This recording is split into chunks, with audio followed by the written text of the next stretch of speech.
நடுவர் அவர்களே, எத்தனையோ தலைப்புகளில் தொடர்ந்து மேடைகளில் பேசிக் கொண்டிருந்தாலும் சில தலைப்புகளில் பேசும்போதுதான் உண்மையிலேயே மெய் சிலிர்த்து போகிறது. காமராஜர் எப்படிப்பட்டவராக இந்த உலகில் வாழ்ந்து சென்றிருக்கிறார். சகோதரி தேவிலட்சுமி அவர்கள் ஒரு கவிதையை சொல்லிவிட்டு இது ஒரு கற்பனை என்று சொன்னார். இல்லை, அதை எழுதிய தெலுங்கு கவிஞர் வேணு ரெட்டி என்பவர்.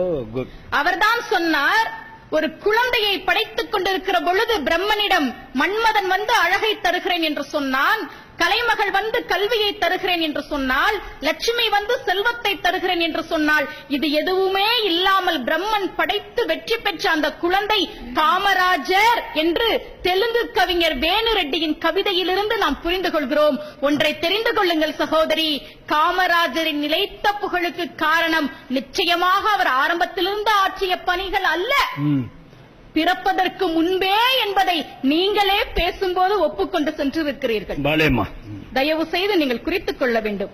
9 ஆண்டுகள் ஆட்சியில் இருந்தபோது அவர் செய்த சாதனைகளை மட்டும்தானே நீங்கள் பேசினீர்கள். அதற்கெல்லாம் பின்புலமாக இருந்தது என்ன தெரியுமா? விருதுநகர்ல ஒரு திருடன் ரொம்ப அட்டூழியம் பண்ணிக்கிட்டு இருந்தான். இதை கண்டுபிடிக்கிறதுக்கு காமராஜர் என்ன பண்ணார்? அவர் இங்க இல்லையம்மா. இல்ல, சரி, முதல்ல அந்த வழியில ஒரு கயிறை கட்டி வச்சார். சரி, அந்த திருடன் தடுக்கி விழுந்த உடனே மிளகா பொடியை தூவி திருடனை பிடிச்சிட்டாங்க. பல நாள் அட்டூழியம் செய்து கொண்டிருந்த திருடன் பின்னாளில் அரசியலுக்கு வந்து மக்களின் பணத்தை சுரண்ட போகிற எண்ணற்ற திருடர்களை காமராஜர் பிடிக்க போகிறார் என்பது அப்போதே தெரிந்து விட்டது. நீங்கள் தெரிந்து கொள்ளுங்கள். ஒன்று, காமராஜர் ஆட்சியில் செய்த போதெல்லாம் எவ்வளவோ செய்திருக்கிறார். அதற்கெல்லாம் பின்புலமாக ஒவ்வொரு செய்தி இருக்கிறது. நண்பர்களே, நீங்கள் யோசித்து பாருங்கள். குமரன் என்கிற ஒரு இளைஞன், இவருடைய நண்பர், பங்குனி மாதம் மாரியம்மன் கோவிலிலே பௌர்ணமி விழா நடக்கிறது. இந்த குமரன் தீச்சட்டி எடுத்துக்கொண்டு வருகிற கூட்டத்திற்கு முன்னால் ஆடிக்கொண்டே வருகிறான். பார்த்துக்கொண்டே பின்னால் வருகிறார் காமராஜர். கோவில் அருகே வந்ததும் குமரன் மட்டும் போகிறான், மற்றவர்கள் எல்லாம் கோவிலுக்குள்ளே போகிறார்கள். இப்போது காமராஜர் கேட்கிறார், என்னடா இவ்வளவு நேரம் ஆடிக்கிட்டு வந்த கோயிலுக்குள்ள போக மாட்டேங்கிற, வா. இப்ப குமரன் சொன்னா, ஐயோ நாங்கெல்லாம் கோயிலுக்குள்ள வரக்கூடாது, நீ வாடா அப்படின்னு குமரன் கையை பிடிச்சிட்டு உள்ள போறார். அந்த கோவில் பூசாரி 2 கையையும் இப்படி வச்சுக்கிட்டு, நாட்டாமாக்கார தம்பி, இவங்கெல்லாம் கோயிலுக்குள்ள வரக்கூடாதுன்றார். இப்ப காமராஜர் சொல்றார், இவன் வந்து உங்க தீச்சட்டிக்கு முன்னாடி ஆடுறதுக்கு வேணும், ஆனா அவன் கோவிலுக்கு வேணாமா? இந்த அபிஷேகத்திற்கான பாலை கறந்து கொண்டு வந்து கொடுத்தவனே இவன் தானே.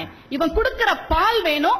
ஏன் இங்க இருக்கிற இந்த அம்மன் சிலையே இவன் ஜாதிக்காரர்கள் ஆவாரங்காட்டில் உழுத போது கிடைத்த சிலை, இதை கண்டுபிடித்து கொடுத்தவனே இந்த ஜாதிக்காரர்கள் தானே பேசிக்கிட்டு இருக்கும்போது ஞானம் பிள்ளைன்னு ஒருத்தர் வந்து சொல்றாரு பூசாரி கிட்ட நின்று, தம்பி இதுல நீங்க தலையிடாதீங்க, பொடிக்கட ஞானம் பிள்ளை, இவங்கெல்லாம் இந்த கோவிலுக்குள்ள வரக்கூடாது.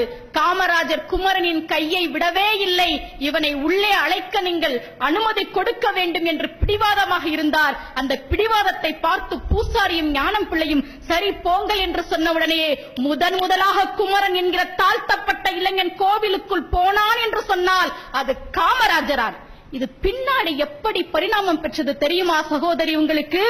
இரட்டைமலை சீனிவாசனுடைய பேரன் பரமேஸ்வரன் அவருடைய பெயர், தாழ்த்தப்பட்ட வகுப்பை சேர்ந்தவர். அவருக்கு இந்து அறநிலையத்துறை அமைச்சர் பதவியை கொடுத்தார் காமராஜர். உயர்ஜாதிக்காரர்கள் எல்லாம் கூச்சல் போட்டார்கள், இவர்கள் எல்லாம் கோவிலுக்குள் வந்தால் தீட்டுப்பட்டுவிடும், இவரை போய் இந்து அறநிலையத்துறை அமைச்சராக ஆக்கி இருக்கிறீர்களே, வேற துறையாவது அமைச்சரா போடுங்க. என்ன தெரியுமா சொன்னார் காமராஜர்? இந்த 4ஆம் ஜாதிக்காரெல்லாம் கோயிலுக்குள்ள வரக்கூடாதுன்னு வச்சிருக்கீங்கல்ல, அதனாலதான் இவனை நான் இந்து அறநிலையத்துறை அமைச்சராக்குனேன். நாளைக்கு அவன் எந்த கோயிலுக்கு வந்தாலும் யாரை கோவிலுக்குள் வரக்கூடாது என்று நீங்கள் விரட்டி விட்டீர்களோ, அதே பரமேஸ்வரனையும் அவன் சமூகத்தையும் பரிவட்டம் கட்டி பூரண கும்ப மரியாதையோடு நீங்கள் கோவிலுக்குள் அழைத்து போக வேண்டும் என்பதால் தான் இரட்டைமலை சீனிவாசன் பேரன் பரமேஸ்வரனை இந்து சமய அறநிலைத்துறை அமைச்சராக ஆக்கினேன் என்று காமராஜர் சொன்னார். சகோதரி, அன்றைக்கு குமரனுக்கு அவர் வாங்கி கொடுத்த அந்த நீதி, அந்த உரிமை, அதுதான் அவர் ஆட்சியில் இருந்தபோது பிரதிபலித்தது. தயவு செய்து மறந்து விடாதீர்கள். விருதுநகரில் புள்ளக்கோட்டை ரோடு என்கிற இடத்தில் நிறைய செங்கல் சூளைகள் இருக்கிறது. அங்கே வேல் கொத்தனார் என்கிற ஒரு கொத்தனார் இருந்தார். அவரிடத்திலே வேலை செய்தவன் ராமு என்கிற ஒரு சிறுவன். அவன் அந்த செங்கல் சூளையிலே மாட்டிக்கொள்கிறான். உடம்பிலே நெருப்பு பற்றிக் கொள்கிறது. அருகிலே நின்று கொண்டிருந்த ராக்கு என்கிற சிறுமி ஓடி வந்து, ஐயோ ராமு நெருப்பிலை மாட்டிக்கொண்டு விட்டான், ராமு நெருப்பிலை மாட்டிக்கொண்டு விட்டான் என்று அலறிய போது எல்லோரும் வேடிக்கை பார்த்தார்கள். காமராஜருக்கு தெரியும், நெருப்புக்குள் போனால் தானும் இறந்து போவோம், தனக்கும் காயம் படும் என்று தெரியும். ஆனாலும் செங்கல் சூளைக்குள் நுழைந்து அவர் ராமு என்கிற சிறுவனை காப்பாற்றினார் என்று சொன்னால், உயிரை கொடுத்தாவது அவர்களை வாழ வைக்க வேண்டும் என்கிற பண்பு காமராஜருக்கு ஆரம்பத்திலேயே இருந்தது என்பதை தயவு செய்து இந்த அவை குறித்து வைத்துக் கொள்ள வேண்டும். காமராஜர் என்றாலே கரைப்படாத கரங்களுக்கு சொந்தக்காரர் என்றுதானே எல்லோரும் பேசிக் கொண்டிருக்கிறோம். கண்ணதாசன் சொன்னானே, ஆண்டிக்கையில் ஓடிருக்கும் அதுவும் உனக்கில்லை. டே, ஆண்டி கூட கையில ஓடுன்னு ஒன்னு சொந்தமா வச்சிருப்பான்டா. ஆண்டிக்கையில் ஓடிருக்கும் அதுவும் உனக்கில்லை. பார்க்க முடியுமா? இன்னைக்கு அரசியல்வாதிகள் என்ன சொல்றாங்க? என்னை வாழ வைக்கும் தெய்வங்களே, நாம தான் அவங்கள வாழ வைக்கணுமே தவிர அவங்க எந்த காலத்தையும் நம்மள வாழ வைக்கவே மாட்டாங்க. ஆனா காமராஜர் பாருங்க, நீங்கள் எவ்வளவோ சொன்னீர்களே, அதற்கான அடிப்படை ஆரம்பத்தில் எங்கே இருந்தது தெரியுமா? அவர் தன்னுடைய தாய் மாமாவினுடைய துணிக்கடையில் வேலை பார்த்துக் கொண்டிருக்கிறார் காமராஜர். அப்போது விருதுநகரில் கீரை விற்கிற அம்மணி அம்மாள் என்கிற பெண் தன்னுடைய மகள் தமயந்தியை கூட்டிக் கொண்டு ஒரு பாவாடை துணி வாங்குவதற்காக வருகிறார். ஒரு பாவாடை துணி வாங்கிட்டு, சரி வரேன் காமாட்சி ராஜா, காமராஜருடைய பெயர் அப்போது காமாட்சி ராஜா, சரி வரேன் காமாட்சி ராஜான்னு கிளம்பி போயிட்டாங்க.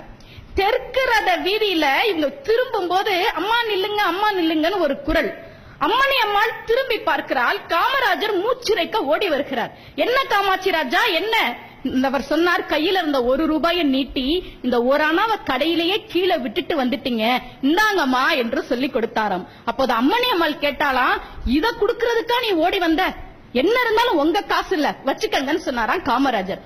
வீட்டுக்கு போன அம்மணி அம்மாளுக்கு மனசே கேட்கல, இப்படி ஒரு பையனா? ஏண்டா நான் கீழே தானடா விட்டேன் 1 ரூபாய, நீ எடுத்து வச்சுக்கிட்டாதான் என்ன?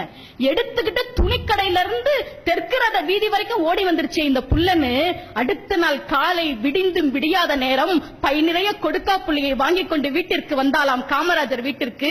காமராஜருடைய பாட்டி பார்வதி அம்மாளிடம் விஷயத்தை சொல்லி, இப்படி ஒரு புள்ளைய பெற்று வச்சிருக்கீங்களா, இந்த சங்கிலி கருப்பு தான் இவனை நல்லா வச்சுக்கணும் என்று சொல்லி வாழ்த்தி விட்டு போனாராம். அன்றைக்கு அடுத்தவர்களுடைய பணத்திற்கு 1 ரூபாய் கூட ஆசைப்பட கூடாது என்று நினைத்த காமராஜர் தான் ஆட்சியில் இருந்தபோது கரைபடாத கரங்களுக்கு சொந்தக்காரராக இருந்தால் நீங்கள் யோசித்து பார்க்க வேண்டும். எப்படி பூலோக வரைபடத்தையே மூளைக்குள் வைத்திருந்தார். ஆட்சிக்கு வந்த பிறகா சகோதரி அந்த ஆற்றல் அவரிடத்தில் வந்தது. தீபம் நான் பார்த்தசாரதி சொல்கிறார். தீபம் நான் பார்த்தசாரதி கிட்ட முதல் முறையா சந்திக்கும் போது காமராஜர் கேட்டாரா, உங்க ஊர் எது? அவர் சொன்னாரா, சிவகாசியில இருந்து 6 மைல் எங்க ஊரு. பேர சொல்லல, சிவகாசியில இருந்து 6 மைல். உடனே காமராஜர் கேட்டாரா, ஓ இந்த மீன்பிடி குத்த சமயத்துல சண்டை வருமே அந்த ஊர் தானே? தீபம் நான் பார்த்த சாரதி வியந்து போனாராம். அந்த பூகோள அறிவு, எந்த ஊரை சொன்னாலும் அந்த ஊரை பற்றி தெரிந்து கொள்கிற அறிவு அவருக்கு எப்போது வந்தது தெரியுமா? சிறு பிள்ளையாக இருக்கும் போதே எம்டன் என்கிற ஜெர்மானிய கப்பல் சென்னையின் மீது குண்டு போட்டதை சுதேசமித்திரன் பத்திரிகைகளில் எப்போது அவர் படிக்க ஆரம்பித்தாரோ அப்போதே உலக நாடுகளையும் பூகோள வரைபடத்தையும் மனதிற்குள் அவர் ஞாபகப்படுத்திக் கொண்டார் என்பதை தயவு செய்து எதிர்க்கட்சியினர் ஞாபகத்தில் வைத்துக் கொள்ள வேண்டும். ஒட்டுமொத்தமாக பார்க்கிற பொழுது காமராஜரின் வீட்டை உரிமையாளர் எடுத்துக்கொண்டார், அவருடைய காரை கட்சி எடுத்துக்கொண்டது, அவருடைய உடலை நெருப்பு எடுத்துக்கொண்டது, அவர் பெயரை வரலாறு எடுத்துக்கொண்டது. அவருடைய நற்பண்புகளை மட்டும் அடுத்தடுத்து வந்த அரசியல்வாதிகள் எடுத்திருந்தால் எப்படி இருந்திருக்கும் என்று யோசித்து பாருங்கள். நடுவர் அவர்களே, சொல்வதற்கு ஒன்றே ஒன்றுதான், ஆட்சியில் அவர் எவ்வளவோ செய்திருக்கிறார், ஆனால் அதற்கான விதை என்பது ஆரம்பத்திலேயே விதைக்கப்பட்டிருந்தது. அவர் ஏங்க கருப்பா பிறந்தார்? மன்மதனுடைய உதவி இல்லாம ஏங்க கருப்பா பிறந்தார்? அவர் கல்வி கடவுள், கடவுள் இருக்கிற கருவறை இருட்டாகத்தான் இருக்கும், அதனால் தான் அது கருப்பாக பிறந்தார். அது மட்டுமல்ல, படிப்பதற்கு வசதி இல்லாத ஏழை பிள்ளைகள் எழுதி பழகும் கரும்பலகையாக அவரே இருக்க போகிறார் என்பதால் தான் கடவுள் அவரை கருப்பாக படைத்தார்.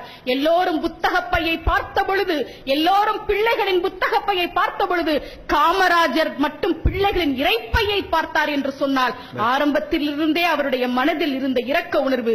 வெள்ளை தாமரையில் வீற்றிருந்த கலைவாணியை, வெள்ளை தாமரையில் வீற்றிருந்த கலைவாணியை பிள்ளை தாமரைகளுக்கு பெயர் தடுத்த பெருமகனார் காமராஜர். அவருடைய எல்லா சாதனைகளுக்கும் அடிப்படை ஆரம்பத்திலிருந்தே அவரிடம் இருந்த நீதி உணர்வும் நேர்மை உணர்வும் நியாய உணர்வும் தான் என்று சொல்லி வாய்ப்பிற்கு நன்றி பாராட்டி அமர்கிறேன். நன்றி, வணக்கம்.